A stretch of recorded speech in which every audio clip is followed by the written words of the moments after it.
There's been a lot of talk this week about whose side people are on in this building. And what Josh and I are here to tell you, as the new generation of Liberal leadership, is we're on your side. That's what matters. We're on your side. And we're on your side because we share beliefs and values in common as you go about everything you do each day. Getting up in the morning, getting off to work, turning up on site, getting the parent you're caring for up in the morning, exchanging that smile each and every day, getting the kids off to school, getting home at night, perhaps, if you're lucky, a bit of time together, those happy moments, too often too far between with the pressures that so many families face today. The Liberal Party is on your side, the National Party is on your side. The values and beliefs that we hold is what connects us all. If you have a go in this country, you'll get a go. There's a fair go for those who have a go. That's what fairness in Australia means. This is something we hold very dear to us. It's why we believe that Australians should keep more of what they earn. It's why we believe that those who have come from so many different parts of the world to this country to create this country and demonstrated that by their very actions. They've sought that fair go in this country, as we all have whenever we got here, 10 generations ago or 10 minutes ago. We've come to have a go and we'll get a fair go. That regardless of our ability or circumstances, we're here to make a contribution rather than take one. That in order for you to do better, you don't think someone else has to do worse. This is important values and principles that we believe deeply, that our party believes, that our government believes and will drive us. We believe that the best form of welfare is a job. That's what releases people out of poverty. That's what releases people out of hardship. The dignity of work, the ability to go and have choices as a result of the efforts you make, regardless of your level of ability. It's one of the reasons I've always been a big fan of the National Disability Insurance Scheme and why I've also always been so keen to ensure it's funded. Because I know that scheme releases people with disabilities to be able to do what they want to do, and that is to make a contribution and to be able to take themselves forward and their families. That everyone has to play by the rules in this country. Everyone. Whether you're a big business, setting electricity prices, or loaning money, or you're just someone parking in the street. We've all got to live by the rules of this country, the law of our land. These are values we uphold, and it's important that we do that right across our areas of policy.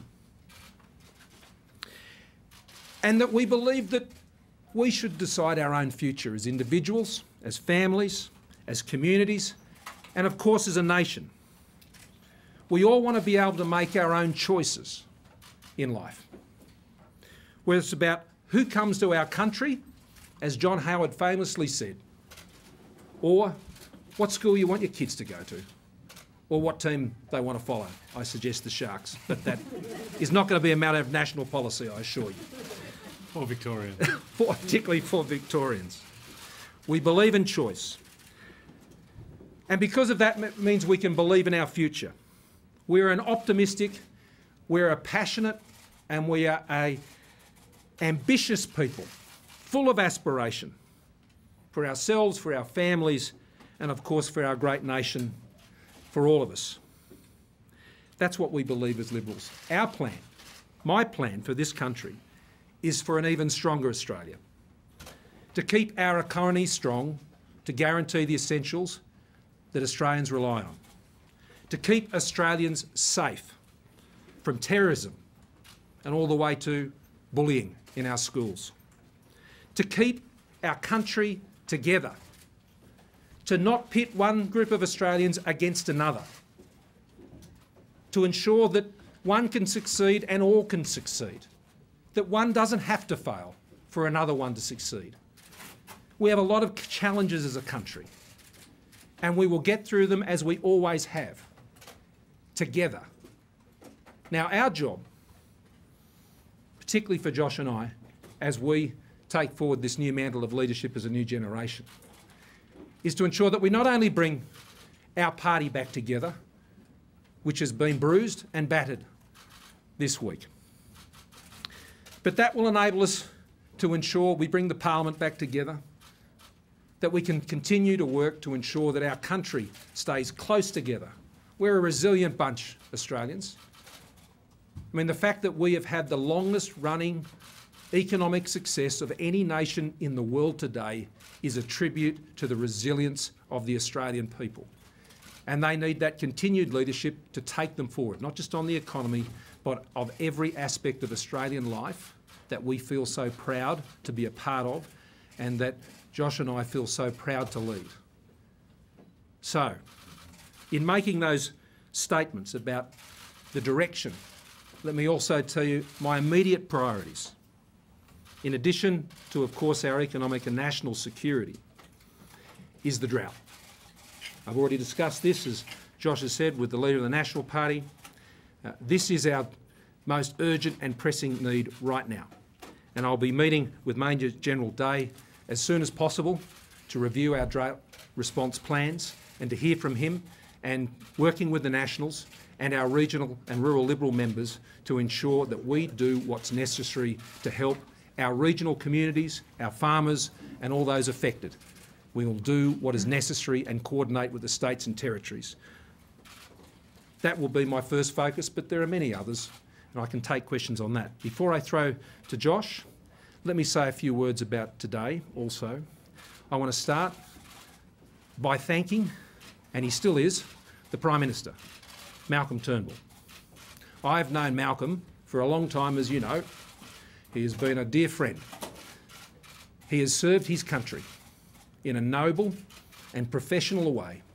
Josh and I have watched and worked with him as he has led our cabinet and the achievements we've been proud to serve with him as a government.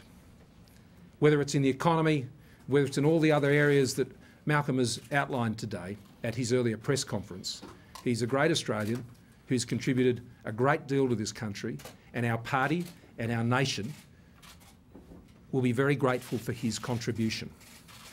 Also, I want to thank Julie Bishop, and I'm sure Josh will remark as well. She's been a rock star for the Liberal Party as a foreign minister, and for Twitter and Facebook. She has been an amazing contributor and driver of foreign policy, and an advocate for Liberal values from one end of this country to the other and one end of this world to the other. And we thank her for her service, and I'll be talking to her obviously about what role she would like to play in the government that we will now seek to put together. I also want to thank Peter Dutton for the service that he has provided.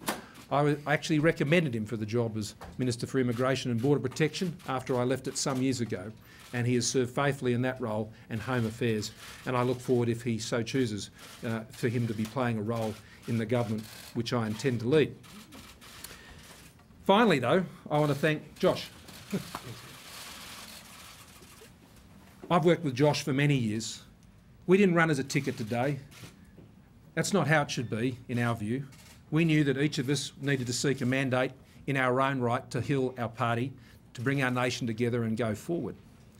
And so he sought his, and I sought mine. Just turns out he voted for me and I voted for him. But that was an expression, I think, of a natural relationship between the two of us. We've got a lot of work to do. I wasn't planning to take too many questions today. We will deal with other policy matters and other issues, and of course I'm got further work to do with the National Party today before heading out to Yarralumla later this evening, and we'll be dealing with that then. I look forward to working with Michael McCormack and his entire team. Michael and I have known each other for a long time, and I look forward to a very productive relationship with the Nationals. And on that, I'll hand you over to Josh. Well, thanks very much, Prime Minister-elect. Firstly, a big thank you to Malcolm Turnbull and Julie Bishop for their outstanding contribution to the nation and to the party. It's been a tough few days, but their contribution will stand them in good stead and will be remembered fondly for years to come. The last week has been about us, and from here on, it's about the Australian people. I've been privileged to work with people from all walks of life, from Devonport to Townsville, from Perth to Parramatta. And what they expect from their government is to hear their concerns and to deliver for them jobs, reduced cost of living and economic and national security. So my message to the Australian people today is that we are here to serve you, and that every waking hour of the Morrison government will be spent delivering for the people of Australia. Mr. Morrison, yes. Mr. Morrison, a lot of people out there are anxious about what's going to happen with the government. I know you haven't got details straight away, but do you envisage a major shift in any policy direction, economically or otherwise, on immigration? And are you prepared to keep Conservatives in your cabinet as a healing gesture? Well, I'll be considering the formation of the ministry and the cabinet, of course, over the course of the weekend, and I'll have more to say about that. It is important, as both Josh and I remarked in the party room today, referring to both the Conservative and Liberal traditions of the Liberal Party, that is reflected in the team which I bring together. It's also important that we provide the stability of government, which we will be able to do.